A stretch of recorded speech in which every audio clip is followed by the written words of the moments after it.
Chemical দিয়া কিভাবে সংমিশ্রিত যে শিশু খাদ্য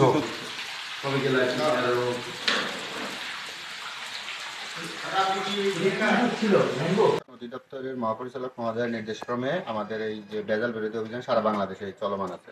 তার তারই অংশ হিসাবে আমরা আজকে এই গোপন সংবাদের ভিত্তিতে খবর পাই যে গাজীপুরের খুবাইল থানাধীন বসুগাঁও এলাকায় একটি ফ্যাক্টরি আছে, যেটার ভিতরে অবৈধভাবে বিভিন্ন শিশু খাদ্য তৈরি হচ্ছে। আমরা গোপন সংবাদের ভিত্তিতে আসলাম।